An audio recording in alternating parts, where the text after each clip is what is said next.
Welcome to this week's Foundation Friday, sponsored by Honor Capital. Thank you, Brian, Shay, and Amber, for your support of Equipment Finance Cares. We are joined today by the lovely Laverne Gordon from the Love Life Now Foundation. Laverne, thank you for joining me. Absolutely. Thank you for having me, Jesse. I appreciate you. No, I'm glad you're here, and the timing is perfect because when this comes out, we will be celebrating your 10th anniversary. So congratulations on that, Laverne. Thank you very much. It's a milestone I don't take for granted. So thank you. Oh, no problem. And there's a bunch of first on here. So our new logo, Yes. showing up here. So it's the first time we're rolling out our new logo. Yes. So I wanted to make sure we did that with you because obviously this is our baby here from Equipment Finance Cares. Exactly. And, the concept behind the logo, I just loved. The hands holding heartfelt conversations to raise money for people, right? That needed the most, and organizations that needed the most. I love it. I love it all. EFC, Equipment Finance Cares. So happy Inauguration Day, EFC logo. And so Laverne, let's talk Love Life now. If you don't mind. What does your organization do? Yeah, so Love Life Now is a domestic violence awareness arm that focuses heavily on the area of awareness around this issue, so that people can find out where resources are on a personal level, but also get direct help from two initiatives that we host. And outside of those two initiatives that directly help folks, we have initiatives that are hosted throughout the year in the community to get folks in the know about the ways that they can be part of the solution, but also get information about what it means to be a victim or a survivor of this issue in a very fun and interactive way. And so that's who we are. And we also promote workshops and host workshops that get people involved in the conversation. And again, in a very interactive way. We do it at high schools, middle schools, colleges, corporations, job sites, wherever we're needed, even churches, right? To just keep the conversation of awareness going, because this issue isn't happening, a one-off that you might hear about. It is year-round, and it affects so many people. When you talk about the statistics, it's 1 in every 4 women, 1 in every 7 men, 1 in every 3 teens. And those are just the reported numbers. Can you imagine what the underreported and non-reported numbers are? It's very, very high. And it affects everyone across the board. So we want to come to folks in a very, like I said, interactive way throughout the year through different initiatives hosted in the community throughout, and social media, to get people involved. And we don't take a cookie cutter approach to this. We really try to come at it from very, very different ways. Yeah, I can imagine. It's like, how do you spur someone into having that uncomfortable conversation? Yeah, uncomfortable but necessary, right? Exactly. And then, so 10 years, congratulations again on that. What made you realize where it's like, hey, I have this idea, I want to start this? Yeah, so I come to this work from a very personal space, a very vulnerable space, even to this day, because I am a 2-time survivor of domestic violence, once as a child witness, growing up in Trinidad for the first 15 years of my life. And then, even though I completely and continually said it would never be me, a second time as a young adult, from the age of 21 to 23.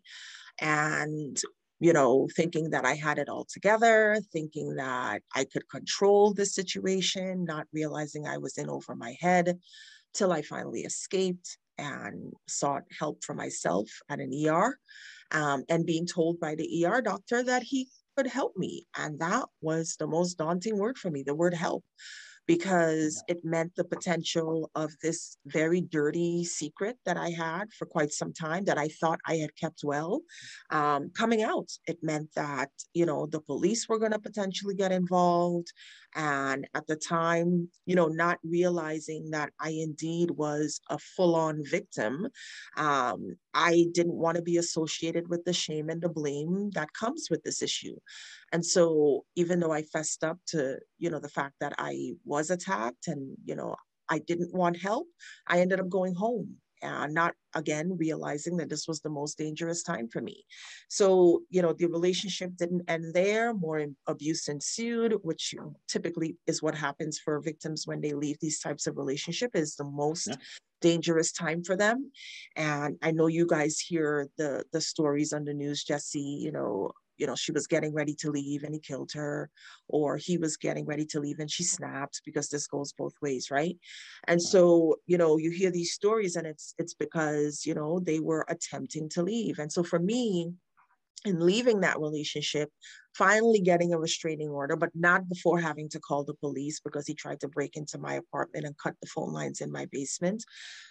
After finally getting that restraining order, it took months and couple years to find my voice again. I was completely lost. And it wasn't until about 10 years later that I took part in a local beauty pageant, a local one that I ended up winning. Some friends had dared me and I ended up winning, and then going on to crazy. I mean, I say this story to this day and I still can't believe it half the time, but I ended up winning the local leg, had to go on to the national leg in LA, won that too. So now I have these 2 back-to-back titles and I have to pick a platform, and domestic violence was an easy choice given my history with the issue. And so, that year I did, started all these initiatives that I now talk about in a very, very basic way, but ways that I thought that would reach people, because I really wanted people to understand that there was help. If I didn't understand that there was help then, how many other people didn't understand that there's help now? And that was the level of thinking going into this. And once the year was up with the pageant title and I had done all these initiatives, I was like, my gosh, I really want to continue this work, because I feel like a fire had been lit up under me that, I just wanted more and more and more people to be a part of the solution. And, not just in sharing my story. Yeah, it's great for you to share your personal story, but how can you get people involved? And the following year, once the title was up, that's when Love Life Now was formed. And I haven't stopped since. So. It's amazing, Laverne. I mean, every time I hear your story, I mean, you and I've worked with each other for a little while now, and every time I hear it, it's still kind of, Yeah, I mean, and, when I talk about, my story as it relates to being a child witness, then you have my mother, who I can't not share part of what she went through, and how this generationally affects people on a broad spectrum. And so it's been so incredibly important to me to share from that very vulnerable space, so people could understand really what this issue looks like behind closed doors, right? So, to be transparent has been a goal of mine ever since day one. And I'm so happy that folks have been open to listening, because it's a hard topic. It is not easy stuff, right? But there are ways to help circumvent the issue right from where you are. And so I'm just glad and grateful to be able to still do this work to this day. No, absolutely. And then, so 10 years is, I'm sure you have several, when I say different moments that kind of come to mind, is there anything in particular that stands out in regards to, someone that's come to you, Laverne, or what you've been able to do for a particular individual? Yeah. And so I think there's one, and it was within the last year, actually, during COVID. And so I mentioned, we have 1 to 2 direct initiatives that we do that help people directly. And one of them is called the Get Safe Fund. And that fund helps people, or give them, I should say, a leg up once they've decided to leave or are thinking about leaving an abusive relationship. Oftentimes when victims leave, there is a barrier financially often that they need to cross before they can move on to the next piece of getting safe, right? It's not as easy as just pick up and leave. You should just leave. That's not the way it works. And so, this fund offers help with anything from a hotel stay, because you've called all the resources we've given you, but there is no shelter space available. Shortage of beds everywhere, right? It helps with food, transportation, anything from $1 up to $500 in an expense. And this one particular girl that I came into contact with last year, she reached out to us because she was pointed to us by a domestic violence agency, which has a shelter component. And the shelter did not have any shelter space available. And she was living out of her car because she simply could not go back to the abuser's home. She knew she entered that space that she would die. And she reached out to us looking for help to get out of the state. And so we were able to help her with gas for her car because she needed to get from Massachusetts to Ohio, where her mother lives, and she knows that her abuser could not find her. We helped her with gas for her car, a gift card for food along the way, a hotel stay at the halfway mark, because obviously it's a long drive, and an extended payment for her rental that she was in, and a gas card. And she got to where she was going, and I think it was maybe 4 or 5 days later, she reached out to say that she had gotten there safe, that she was safe, and that she was just so grateful for that help, because she did not know what she was going to do if she had stayed there another minute. Because she felt like he probably had a tracking device on her car, on the rental. She felt like he might have been tracking her phone, because this guy was showing up at random places that he really should not know, or should have known that she was. And so by her getting out of the state, it really allowed for her to start over. So get rid of the rental car, get a new phone, right? Now she was with her mom. And that call, Jesse, sometimes we help folks and, we don't know where they go next, or they get to the shelter and they're good and we know they're good. But getting calls like that, especially during COVID, it meant everything to know that we're on the right track in helping folks and continuously help folks. I mean, just recently, I can include this one, a woman reached out to us. The state of Massachusetts, which is where we're based, a large part of the state lost power with the nor'easter storm that went out, that came last week. And this woman who is living with her abuser, she ended up having to go back because the DV agency could only pay for a certain amount of days for her to be in a hotel, and they ran out of funding and they couldn't help. So she had to go back forcefully with her children. The abuser left her in the house, no power, no money, no nothing. And all she wanted was money to get to a doctor's appointment this coming week, a kerosene heater to keep warm, because he left her without any ways or means to stay warm, and a gift card for gas because she had no money in her car if anything happened to get to and from where she was, or to go get food. Like, it's these type of things that, again, the layers of leaving don't look as black and white as you think. And so, these types of stories, I probably have 1,000 of them, but those two stick out for me. So absolutely. And then when people make a donation, Laverne, where do those donated dollars go? Yeah, so primarily our Get Safe Fund. A lot of it is our Get Safe Fund. To date, for the year alone, we've given out over $7,000 in mini grants, again, anywhere from $1 up to $500, to help with domestic violence related expenses.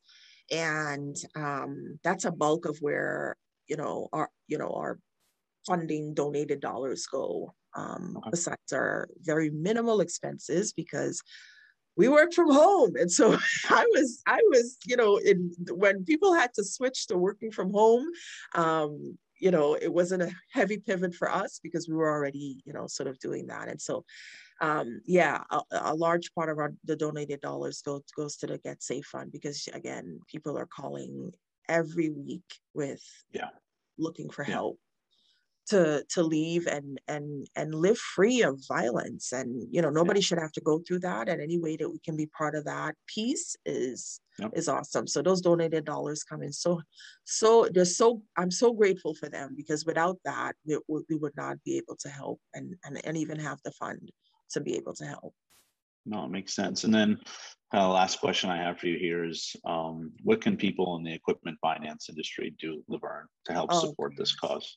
Yeah, gosh. And so that's been sort of a privy for me over the years, is that in coming to, the conferences and having these conversations one-on-one with folks in the industry, to let them know what this really means for someone experiencing abuse has been awesome. Then with Equipment Finance Cares, we've been able to have the conversations one-on-one through the events that we host. And it's just all brought it sort of full circle, because we now have a bunch of folks in one room listening to the ways. So that's one, being open to the conversation and attending the events. That's one. Two is encouraging your colleagues and your friends to find out where the nearest domestic violence agency is in your area.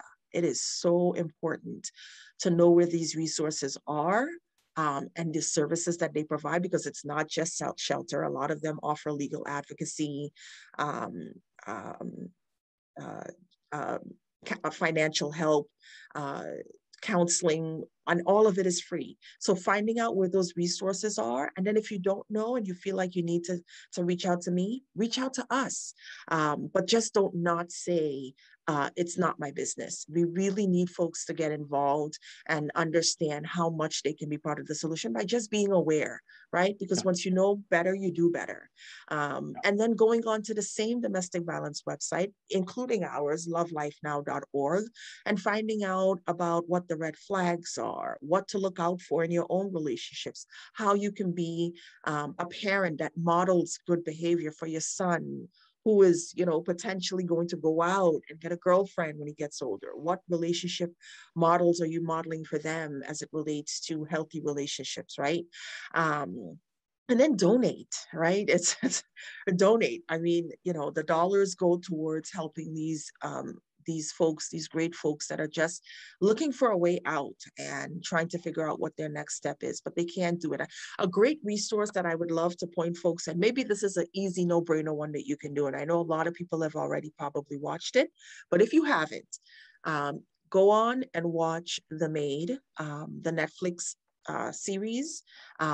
It's a limited series that gives a really good behind the scenes of what the uphill battle is for a victim. I personally have not watched it yet because it will be triggering for me, but it gives, from what I've heard, a good backdrop, scenic image of what it looks like for victims to leave these types of relationships. And then you can sort of really understand, again, what we talk about as it relates to the Get Safe Fund. And if you feel like you're inclined to donate to the Get Safe Fund, please do so at lovelifenow.org. Again, lovelifenow.org. I think I got to shift this way a little bit here, but yeah, it's right there too. Oh, there it is. It's on the bottom. I'm just. It's on the bottom of the EFC screen, of course. Yes. But it'll be at the end of this this interview. There'll be another screen there where you can see Laverne's website. I love that we did the make a donation. Yeah, well, it's like I'm mirroring it, so yeah, I'm always in the way. So sorry about that. And thank you for wearing the color purple today. That is the Domestic Violence Awareness color. We just celebrated back in October, Domestic Violence Awareness Month. And so just, getting the conversation around your peers. But again, not just, unhealthy relationships and domestic violence, but what do healthy relationships look like? And are you doing the best you can in your circle to mirror that? And if you're not, please seek help to unpack the trauma or anything that you've experienced in the past that may not have you operating as your best self. Absolutely. Well, thank you, Laverne. Always a pleasure for your time. Looking forward to seeing you at the end of this week here. Well, I guess when this airs, seeing you tonight. Yeah. And celebrating your 10th anniversary. 10-year anniversary. Thank you very much for your time. Thank you, Jesse. Thanks for having me. No problem. All right. Thank you.